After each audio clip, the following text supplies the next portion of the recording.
बरकातहू।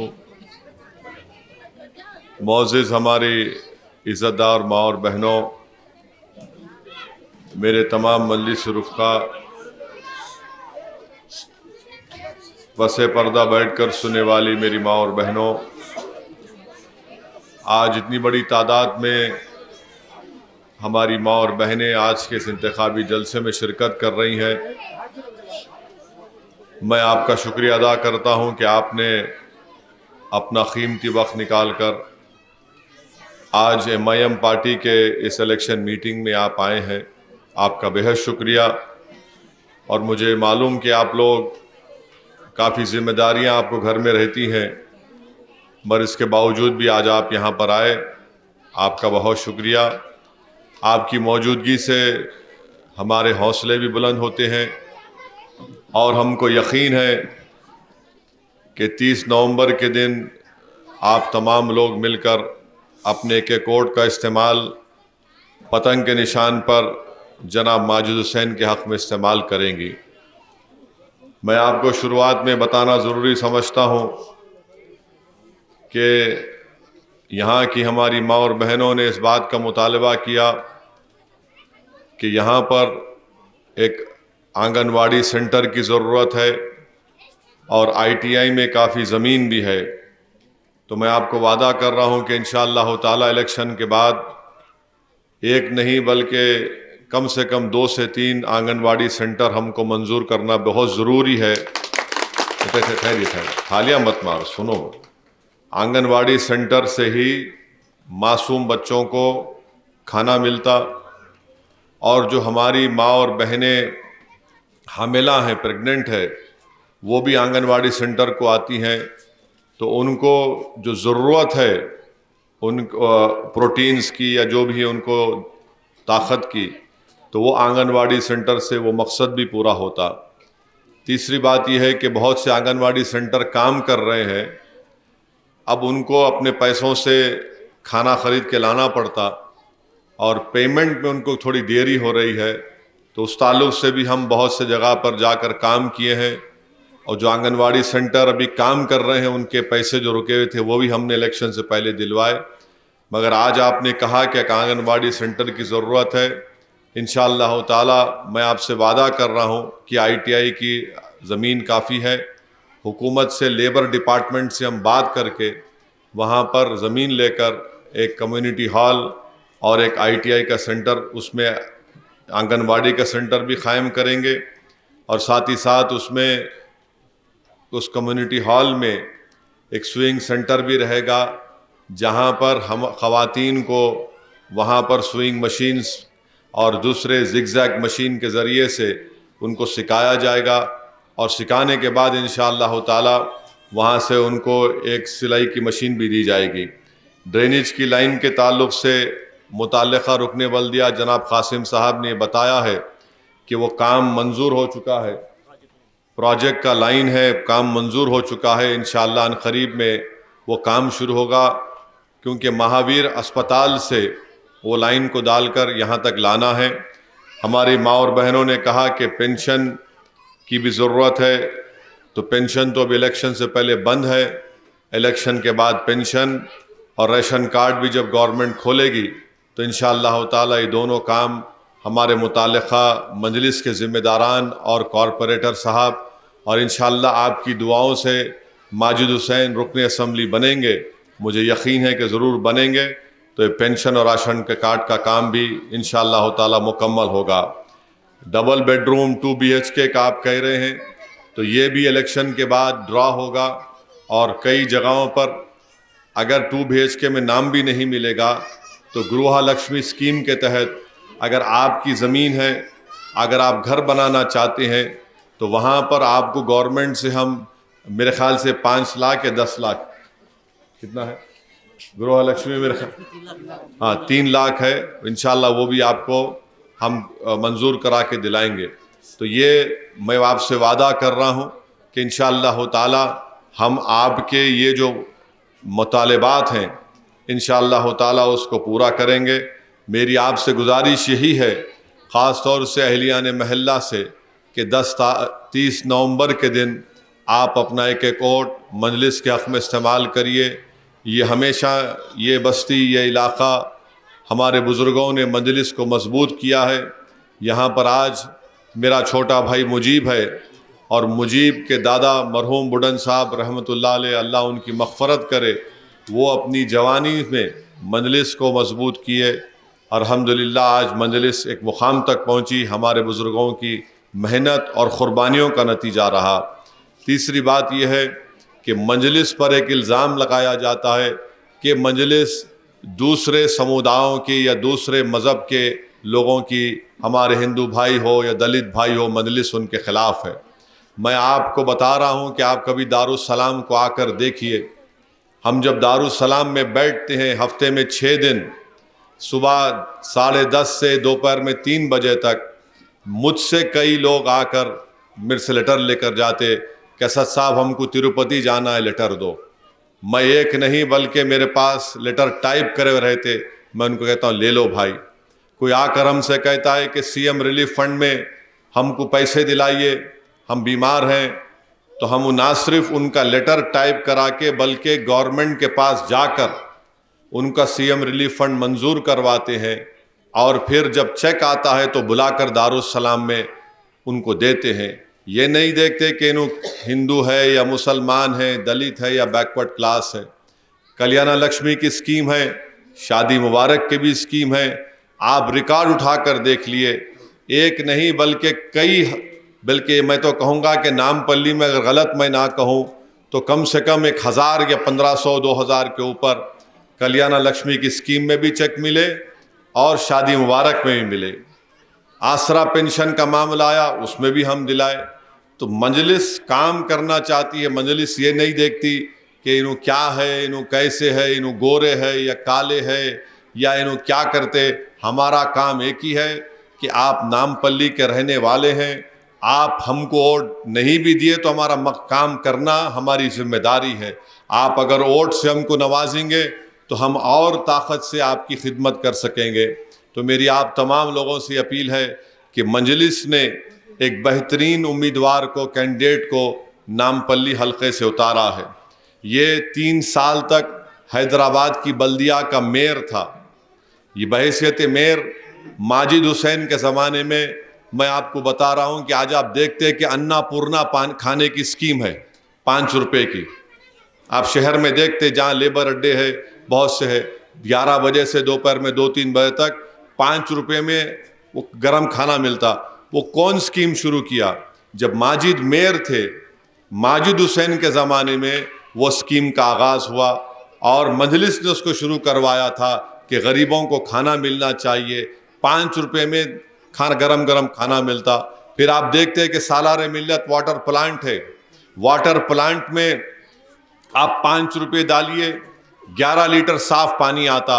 वो कौन शुरू किया? माजिद जब मेयर थे, उन्हीं के मेयरशिप के दौरान में माजिद हुसैन की ये कोशिश रही, वो काम शुरू हुआ। तो एक होनार और काबिल आदमी को मजलिस ने अपना कैंडिडेट बनाया है। मेरी आप तमाम से गुजारिश है कि आप उनका साथ दीजिए, उनके हक़ में अपने वोट का इस्तेमाल करिए। और मुझे पूरा यकीन है कि जो काम अभी नहीं हुए नामपल्ली में, माजिद हुसैन चंद साल, 1 साल 1.5 साल में उन तमाम कामों को पूरा करके आपकी खिदमत करेगा। मेहनती आदमी है, जज्बाती आदमी है और एक ऐसा आदमी है जो आपसे कभी भी आपको धोखा नहीं दे सकता। तो एक बेहतरीन कैंडिडेट को मजलिस ने हल्क़े असम्बली नामपल्ली की नुमाइंदगी के लिए आपको दिया है। इसके बरक्स आप देख लीजिए, बीजेपी है, कांग्रेस है, ये लोग क्या बकवास बक रहे हैं। बीजेपी के जो प्रेसिडेंट हैं तेलंगाना के, अपनी प्रेस कॉन्फ्रेंस में आज कहते हैं कि हम बुलडोज़रों से घर तोड़ देंगे, बुलडोज़र लगा के घर तोड़ देंगे। अरे 2 BHK नहीं मिल रहा, इन्हों बुलडोज़र लगा के घर को तोड़ने की बात कर रहे। बीजेपी और कांग्रेस सिर्फ तोड़ना जानती है, जोड़ने का काम ये लोग नहीं कर सकते। वाहियात किस्म का बयान आज बीजेपी के अध्यक्ष ने, तेलंगाना के उनके सदर ने दिया कि पूरे ऐसे बिल्डिंगा बन गए, हम तोड़ देंगे उनको। आप अंदाज़ा लगाइए कि आज आकर वोट का मुतालबा करते हैं। और मैं आपको बता रहा हूँ कि मजलिस कैसा काम करती है। बाजार घाट में आपने पढ़ा होगा, एक छोटे से बिल्डिंग में आग लग गई थी। जो बिल्डिंग का मालिक था उसने अपने बिल्डिंग के बाहर वो केमिकल रखा, केमिकल से आग लगी। आप जाकर पूछिए, बल्कि एक वीडियो है, हमारे क्या नाम था, अय्यूब, और जो वीडियो बनाए ना, अय्यूब बनाए और सलमान, बेहतरीन वीडियो बनाया सलमान। उस वीडियो के जरिए यह बताया जा रहा है कि जब आग लगी, उसके आग लगने के 10 मिनट के अंदर मजलिस के जो मुकामी लोग थे वहां पहुंच गए और फिर फायर सर्विस को इत्तला दिए। 15-20 मिनट के अंदर माजिद आया और मजलिस के जितने जिम्मेदार थे वो 15 से 20 लोगों की जान बचाए फायर सर्विस लोगों के साथ। और सबसे पहले जान बचाने के लिए किसकी जान बचाए? हमारे हिंदू भाई बहन थे। मासूम बच्चा था, इमरान अंदर गया, कांग्रेस के बीजेपी के लोग कोई नहीं आए। 15-20 मिनट के अंदर माजिद हुसैन पहुंचे और माजिद ये बोला कि भाई हमको जान बचाना है, ये मत देखो उन्हें क्या है, किस मजहब का है, निकालो, जान बचाओ। इमरान नामी हमारा जमात का जिम्मेदार अबरार है और हमारा वो मोटा है वहां पर सोनोबर, यहाँ है, देखो आप इधर में ऊपर आ, इनोवी महल्ले के, दिखने में मोटे हैं मगर आग में अंदर जाके बचाए। ये मंजलिस का काम करने का तरीका है। मंजलिस ये नहीं देखती कि आग लगी तो पहले भागो रे, आग लगी फायर सर्विस को बुलाए, कोशिश करे। कितने 15 लोगों की जान बचाए तुम? 15-16। इमरान पहले किसकी जान बचाया? 1.5-2 साल का बच्चा था। 1.5-2 साल का बच्चा था हमारे हिंदू भाई बहन का, इमरान जान बचाया। अब ये कांग्रेस के लोग वहां पर सब होने के बाद लाशा निकाल के लोग कपड़ों में लाशों को लेकर 9 लोगों की मौत हुई, वहां अस्पताल को पहुंचाए। तो उसके बाद कांग्रेस के लोग आके बोले घरों को तोड़ देंगे हम। अरे घरों को क्या तोड़ते रहे भाई, पूरे डिमोलिश कर देंगे। अरे जान बचाना एक काम है, घर को तोड़ देना नहीं। मजलिस ऐसा करे, मजलिस क्या कर रही है? आग लगी तो कूद के गए ना, हमारा जिम्मेदारी है, हम अपनी को जिम्मेदारी को निभाए।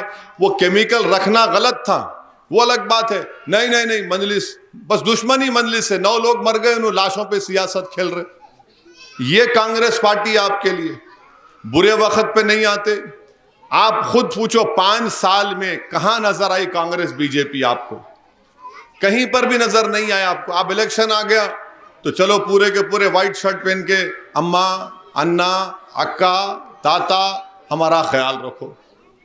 तो मेरी आपसे गुजारिश है कि आप 30 नवंबर के दिन अपना एक एक वोट का सही इस्तेमाल करिए, मजलिस पार्टी को मजबूत करिए। और आपकी ये जो मसाइल हैं, ये जो आपकी तकलीफ है आंगनवाड़ी की, ड्रेनेज लाइन की, ration card, pension, community hall की, मैं आपसे वादा कर रहा हूँ इलेक्शन के बाद मैं खुद इंशाअल्लाह ताला गवर्नमेंट और सीएम के पास जाकर बैठकर इन कामों को मंजूर करवाऊंगा। और मेरी आप तमाम से फिर से अपील है कि 30 नवंबर के दिन सुबह सुबह आप लोग निकलकर अपने एक एक वोट का सही इस्तेमाल करिए। पतंग के निशान पर बटन दबाइए। कांग्रेस पार्टी और बीजेपी झूठ की फैक्ट्री है, एक से एक झूठ बोलते, क्या क्या झूठ बोलते हैं। माने मजलिस पे इल्जाम लगाते कि मजलिस इनसे मिली हुई है और बीजेपी का प्रेसिडेंट बोल रहा कि हम घरों को तोड़ देंगे। और फिर कांग्रेस पार्टी के पास दिखाने को कुछ भी नहीं है, कुछ नहीं कर सकते, मगर बड़े बड़े दावे कर रहे हैं हम ऐसा कर देंगे। अरे भाई आपने क्या किया बताओ? बल्दिया का इलेक्शन हुआ, 1 सीट नहीं जीत पाए, 1 सीट नहीं जीत पाए। अच्छा, ये जो कांग्रेस का कैंडिडेट है, ये जो कांग्रेस का कैंडिडेट है, अपने नॉमिनेशन में एफिडेविट में लिखता नहीं कौन से स्कूल में पढ़ा उन्हें। स्कूल में पढ़े तो लिखना ना, लिखना पड़ता मेरे को, मैं स्कूल कहां किया, प्राइमरी कहां किया, हाई स्कूल कहां किया, स्कूल में कहां पढ़ा तक नहीं लिखता उन्हें। मैं स्कूल का पढ़ा हुआ। अरे तू कहां पढ़ा बोल, वो भी नहीं बोलते। अच्छा, दूसरा, इनके पास बैंक का अकाउंट ही नहीं है। आपको मालूम है कैंडिडेट है, इनके पास बैंक का अकाउंट नहीं है मगर बैंक का लोन है, बता रहे उसमें। जो अपना नॉमिनेशन भर नहीं सकता वो गरीबों को पेंशन क्या दिलाएगा? जो अपना बैंक का अकाउंट नहीं बता सकता वो गरीबों की क्या मदद करेगा? बताओ आप। इस तरह नॉमिनेशन में है सब चीजें। देख लो आप, इंटरनेट से डाउनलोड करके देखो आप, जो नॉमिनेशन दिए कांग्रेस के उम्मीदवार, कौन से स्कूल में पढ़े तुम? विट्ठलवाड़ी में तुम कहां रहते थे? कौन से वो नहीं, बैंक का अकाउंट नहीं है मगर लोन है, लोन है घर के नाम पे, उनके मोहतरमा के नाम पे। अरे भाई लोन है तो बैंक अकाउंट तो रहना नहीं। तो ये इनका जो है ना, ये दोहरे चेहरे के मालिक है ये लोग। इलेक्शन आया तो बड़ी बड़ी बातें करते, मगर आप जानते कि कोई गली कूचों में काम करने वाला है, गरीबों के साथ ठहरने वाला है, मजलूमों के साथ ठहरने वाला है, तो मजलिस इत्तेहादुल मुस्लिमीन है। और फिर कंप्लेन करते हमारे वो मजलिस ऐसा है, मजलिस ऐसा है। अरे भाई जज्बा है काम करने का, काम करते। और आप बोल नहीं उनको साथ लेते, कोई किसको साथ नहीं लेते, सब मोहब्बत से आके काम करने वाले। अगर आज आप मजलिस के लोगों को तंग कर रहे तो कुछ फर्क पड़ने वाला नहीं है। आप कितना क्या है वो कंप्लेन कर लो, कुछ होने वाला नहीं है। मगर मजलिस काम की बुनियाद पर आवाम का वोट हासिल करती आई है। तो मैं आपको सिर्फ यही बताना चाह रहा हूं कि आप 30 नवंबर के दिन पूरे एक होकर अपने घर से रवाना होइए, पतंग के निशान पर बटन दबाइए और आप मजलिस जो काम कर रही है आप देखिए। हमारे हिंदू बहनें भी यहां पर बैठी हैं। आप जानते कि अक्टूबर में गणेश का त्योहार और मिलादुन नबी का जुलूस एक दिन में आ गया था, एक ही दिन में आ गया था। सब लोग परेशान थे। मजलिस बीच में आके बोली कि हम जिम्मेदारों से बात किए, पुलिस से बोले कि हम मिलाद का जुलूस 2 दिन के बाद निकालते, हमारे हिंदू भाइयों का गणेश जुलूस है वो पुरअमन तरीके से निकलना चाहिए। पूरे हिंदुस्तान में सब हैदराबाद की मिसाल लिए, बोले देखो हैदराबाद में मिलाद का जुलूस 2 दिन के बाद हो रहा, तो सब उसको फॉलो किए। क्यों किए? हम अमन चाहते, हम झगड़ा नहीं चाहते, किसी मजहब में टकराव नहीं चाहते हम। ये मजलिस काम करती आई है। मगर ये बीजेपी और कांग्रेस सिर्फ गाली देना, झूठ बोलना। मुझे यकीन है कि इंशाअल्लाह ताला नामपल्ली से भारी अक्सरियत से इंशाअल्लाह ताला माजिद हुसैन एमएलए मुंतखब होगा। आपकी दुआएं, आपका वोट जरूर मजलिस के साथ था, है और रहेगा। यही चंद गुजारिशात मुझे आप तक कहना था। मुझे और भी जलसों में जाना है। मैं आपसे इजाज़त चाहता हूँ। मैं सलाम करता हूँ हमारी माँ और बहनों को कि आप यहाँ पर आए, इस जलसे में शिरकत किए। आपका बहुत शुक्रिया। अस्सलाम वालेकुम।